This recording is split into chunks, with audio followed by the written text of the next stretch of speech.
Hi, I'm Erica and I live off-grid in Canada with my husband and 2 kids. Today we're going to take you along for some regular winter activities here on our homestead. We've had quite a few warm days lately, and you can see the melting and freezing that's happened, these beautiful icicles. But it's made us very aware of some issues with our roof, so that is another thing on the list that needs to be fixed. Another thing Mark is consistently working on this winter is removing a lot of the trees that are in front of our house. There's a whole section that needs to come down to make room to move out the camper trailer that's currently parked close to the house, and we want to build a firewood shed in that area and make a whole firewood processing kind of station there so it can all be done in one spot. So a lot of those trees are coming down and being added to the firewood pile. With all the trees Mark has logged so far this winter, he's cut them into this specific length that later on he knows he can cut those pieces into 4 and they'll be the right length to fit inside of our wood stoves. So right now they're all in those chunks and will be processed further later.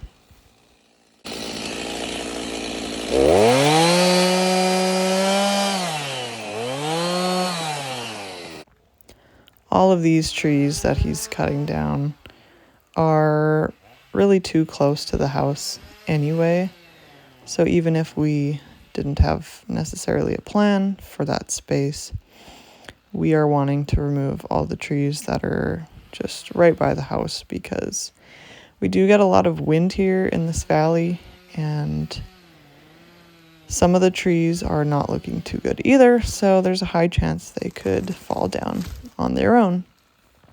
So to be safe, we need to do that to prevent damage to our house or to us.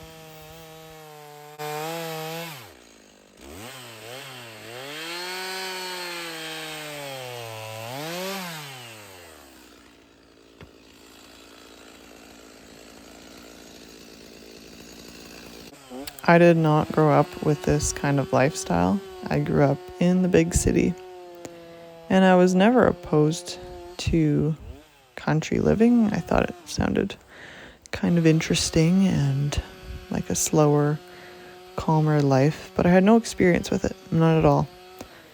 Mark did grow up on an acreage, so he has experience with a lot of these things. The off-grid aspect is totally new to him too. So this is a new experience for both of us. We bought this house in the spring of 2024, so it's coming up on a year that we've lived here now, which is crazy. But I just want to make the point that whoever you are, whatever you do, you can totally change the direction of your life however you want to. I just started to learn about homesteading and living more in line with nature, making things from scratch, all of that, and that shaped my desire to want to have a homestead and be more self-sufficient. And of course, my husband had the same desires, so we made the choices to get us here now. Come on, Molly. Good girl. There's a lot of hard work involved, but so much reward, and we couldn't be happier with where we are now and the things we're working towards. Steady? Yeah, it's pretty hard. There's always a lot to do to keep things going around the homestead. Even simple things like feeding and watering the animals, and we only have chickens so far. In the winter, we rely on our diesel generator for our power. We do get some power from solar, but definitely not even close to enough. So we are lucky enough to have a system set up that is so hands-off. It turns on automatically when the solar batteries need to be charged, and we don't have to monitor it at all, which is so nice. So, like I said, we do get power from the sun, so whenever it snows, we will clean off the solar panels. It only takes a couple minutes, and it's quite easy to do and pretty satisfying. Last snowfall was great because I just had to smack the tops.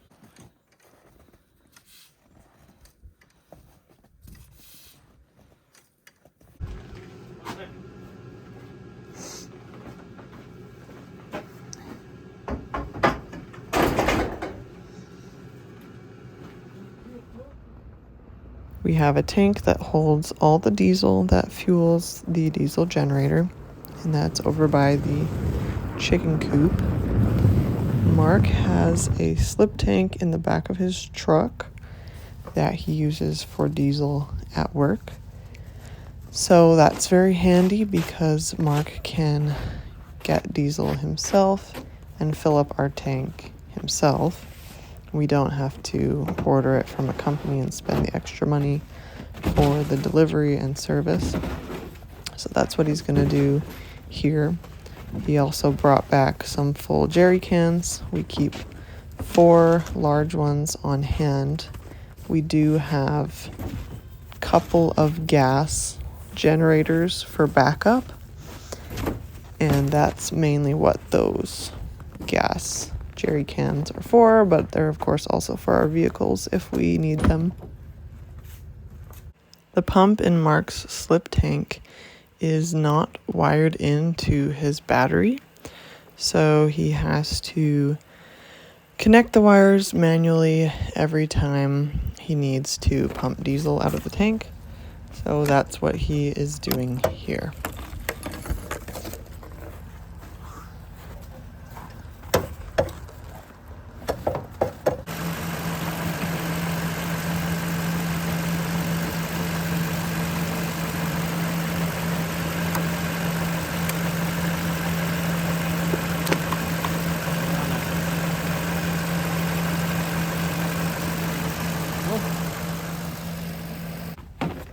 Now he's getting the nozzle out and just knocking out any snow that is inevitably in there before he pumps the diesel.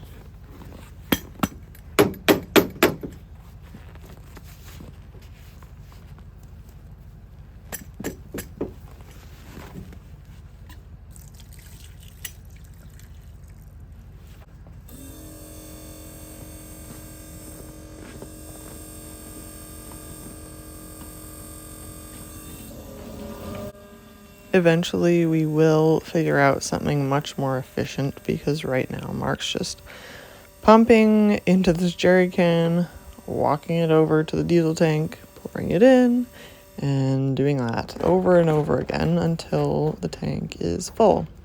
So it's very inefficient. Eventually, we will get some sort of line that can run all the way from the slip tank through the lean-to all the way to the diesel tank here so that he doesn't have to do so many trips. Right now you can hear kind of a humming sound, and that is the diesel heater that we put in to heat the diesel generator when it's really cold to help it to start easier. And if you want to see our video about how we put that in, I'll link that right here.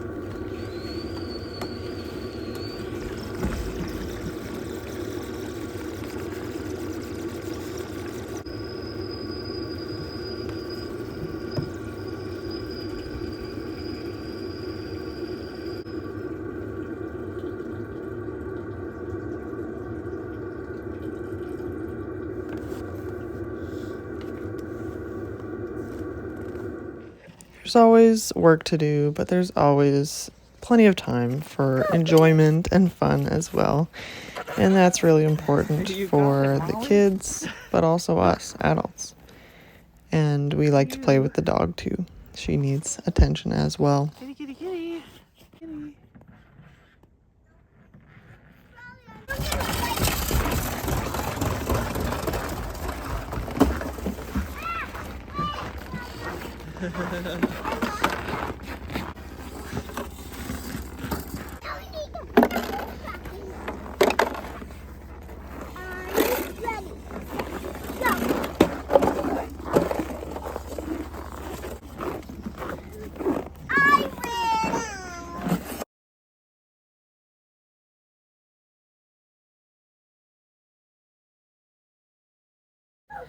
Molly has really proved herself this winter.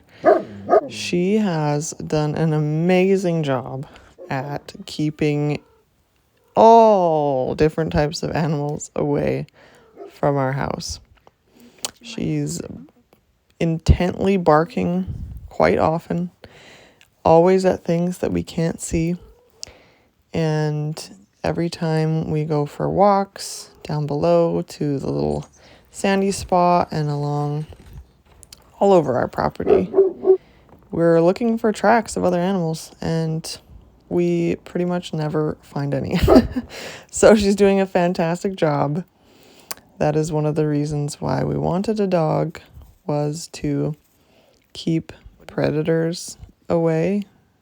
Having small kids, that is somewhat of a worry. It's also a little bit unfortunate because Mark is a hunter, and we would kind of appreciate to have some deer or elk or moose closer to home, but that's okay. We are happy that she is doing her job and she's doing it well.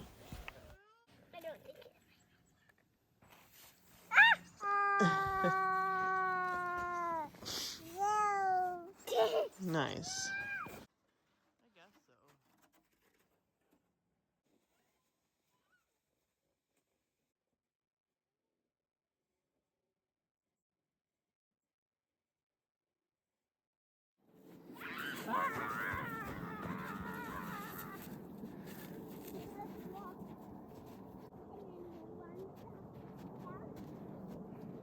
Do you see them?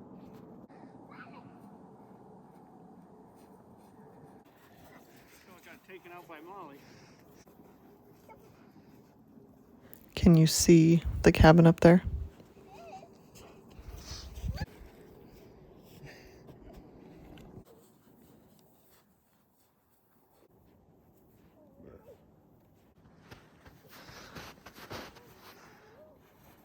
Molly?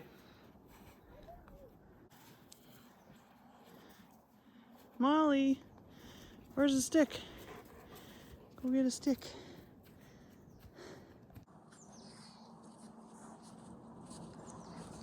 You did it.